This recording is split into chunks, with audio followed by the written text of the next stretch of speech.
So look at Anthony Ryder from South Lyon, Michigan, recently selected as the Lions 2020 Fan of the Year. He has a passion about sports broadcasting. With the 112th selection in the 2021 NFL Draft, the Detroit Lions select Amon-Ra St. Brown, wide receiver, USC. One pride, baby! Yeah!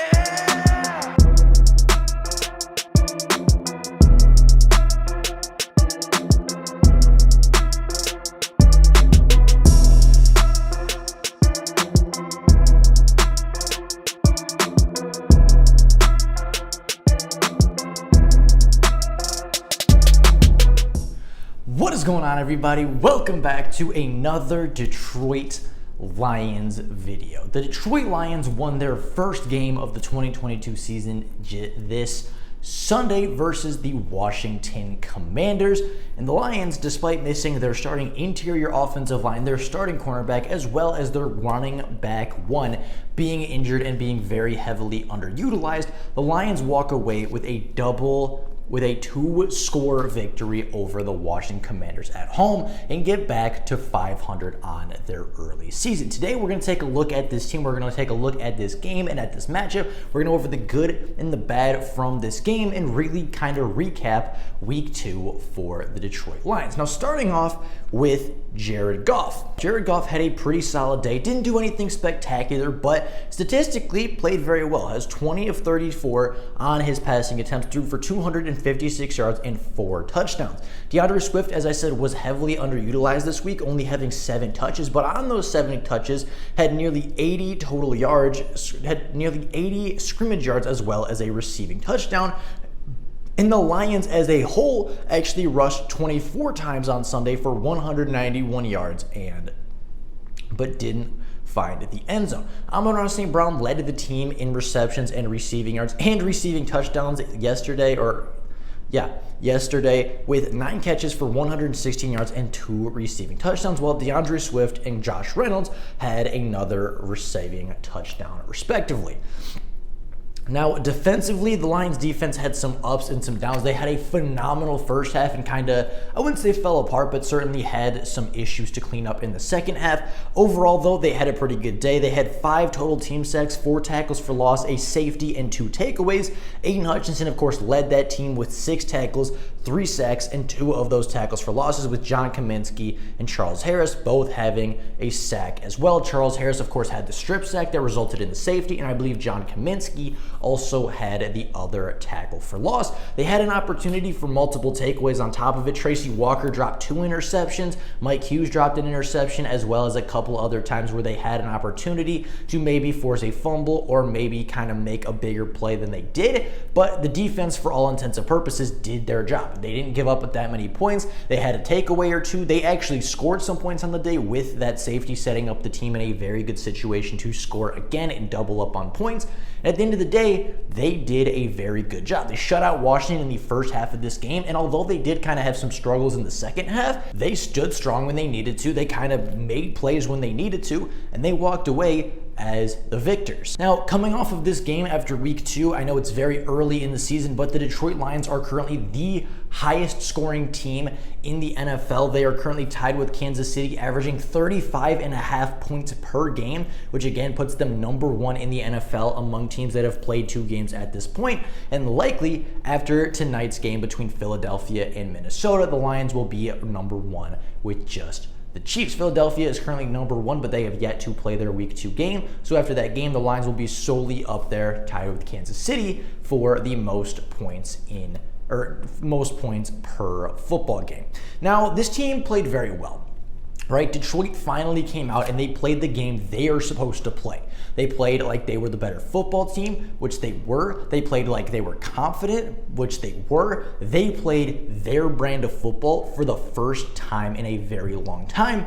And, talking with people after the game and just kind of talking to different people with different perspectives, people are finally starting to come around and say, okay, Detroit might have something here, right? Last year it was, they're the scrappy team, and yeah, they had the big upset versus Arizona, but they weren't very good. This year it's, no, they can play. They can, get some wins. If they play like this every single week, they will walk away from this season with 7 to 9 wins. I have absolutely no doubt about that in my mind at all. right? Their defense got penetration, they got a lot of sacks, they got a lot of pressure on the quarterback. They brought the quarterback down 5 times in this game, and Carson Wentz in the first half barely had time to get to the back of his drop before the pass rush was getting in his face. This was a phenomenal performance in the first half by the Detroit Lions.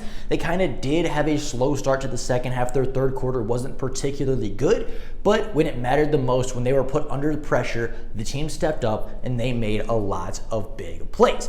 Now, I'd say that if the Lions continue to play like this, if they play that brand of football every single week, they can be a 9 to 10 win team. If they play that brand of football every single week, if they run the ball like they have been the last 2 weeks, if Jared Goff is just clean and doesn't force turnovers, if Amon-Ra St. Brown can continue to elevate his game, if DeAndre Swift can continue to be the electric running back that he has been the first 2 weeks, even despite the limited touches and the injury concerns, this team can be something very, very good and very, very special, right? If they play the same way they did against Washington, there's no reason the Detroit Lions cannot beat anybody on their schedule, let alone be the favorites against teams like the Seahawks, the Patriots, the Cowboys, the Bears, the Giants, the Jaguars, the Jets, and the Panthers. Now, obviously, not all of those games are going to be wins, and not all of the games that weren't listed are going to be losses, right? They will probably compete with Green Bay for a win or two. I think they will compete with Minnesota for a win next week and when they play Minnesota at home a couple months from now. But I think going into the game, right, I think the Lions should have a lot of confidence. And I think Lions fans should have confidence in this team when we play those 9 other players, right? When we play those 9 other teams, right? The Seahawks are off to a pretty solid start. I think the Lions are a more talented team than the Seahawks, and I think they will be able to give them a run for their money. They may not win, but they should be very close to winning that football game. I think they are a better team than the New England Patriots now. I think they are a better team than the Dallas Cowboys right now. I think they are a better team than the Chicago Bears, than the Jacksonville Jaguars, than the New York Jets, than the Carolina Panthers. Those are all games the Detroit Lions should be winning at this point in the season, especially if they play the way they did versus Washington. Now, by no means was this a perfect game. The first half, I'd say, was pretty close to perfect. But the second half, we did have some issues, right? The big plays were pretty evident. The Washington receiving corps did get open against the Lions secondary when the pressure did not get home. When the play calling started to get a little bit conservative at the beginning of the third quarter, the Lions secondary didn't quite match up as well, right? Jeff Okudah continued to play very well. He was targeted 5 times, only allowing 3 catches for 31 yards. But Will Harris and the safeties did get picked on a little bit, and Carson Wentz, Jahan Dotson, Terry McLaurin, as well as Curtis Samuel were able to generate big plays down the field, which led to the attempted comeback and led the Washington Commanders back into the game, even if it was for a short period of time. I think that, there are some things to be concerned about. I think there's certainly things that need to be cleaned up from this game. First off, from a coaching perspective, you cannot take your foot off the gas if you're Aaron Glenn or if you are Ben Johnson, right? At the start of the third quarter, it seemed like they kind of backed off. They kind of relaxed, right? Aaron Glenn stopped bringing as much pressure. I think Ben Johnson got a little bit less aggressive. And I think that really hurt the Detroit Lions. It kind of ruined their momentum. It kind of slowed it down and allowed Washington back into the football game. And then in the fourth quarter, they started blitzing again. They started going for big plays. They started relying on DeAndre Swift. They started to, throw the ball to dangerous areas and to dangerous players. And they started scoring points again, right? I think they really need to work on avoiding that second to third quarter lull, right? That time, that point in the football game where they're like, okay, we're winning, okay, we're at a good spot, right? We can kind of ease off the pressure. I think that's where the coaches need to get better from this game, right? They need to continue that pressure. Aaron Glenn needs to just keep sending people over and over and over again because Washington legitimately did not have an answer for it. In the first half, they were shut out for a reason. They didn't run a single play in Lions territory in the first half for a reason. And that reason is because the Washington Commanders had no answer for Aiden Hutchinson and the pressure that Aaron Glenn was bringing, right? The Washington defense had very few answers for the big plays that the Detroit Lions were giving, right? Amon-Ra St. Brown, 49-yard reception. DeAndre Swift, 50-yard rush. Amon-Ra St. Brown, 50-yard rush. Khalif Raymond, 53-yard return. They were having big play after big play after big play, and you need to just keep keep going as the NFL coaches. You need to keep going as the coordinators. You can't back off and kind of let the teams come back into the game before you start to really put the game out of reach. Another thing, I know DeAndre Swift is a little bit on a snap count at right now because of his injured ankle, but at this point, I do think that DeAndre Swift needs to be involved a little bit more. Right, 7 touches for somebody that is as explosive as DeAndre Swift simply isn't enough. I think he needs more carries, right? He only had 5 carries and 2 receptions. One of those receptions went for a touchdown. One of those carries went for 50 plus yards. I think that he needs to get more of a workload similar to week 1 where he's getting 12 to 15 touches on the ground and 4 to 5 targets in the air every single week, right? I know you're trying to keep him healthy for the season, but he's such an explosive weapon.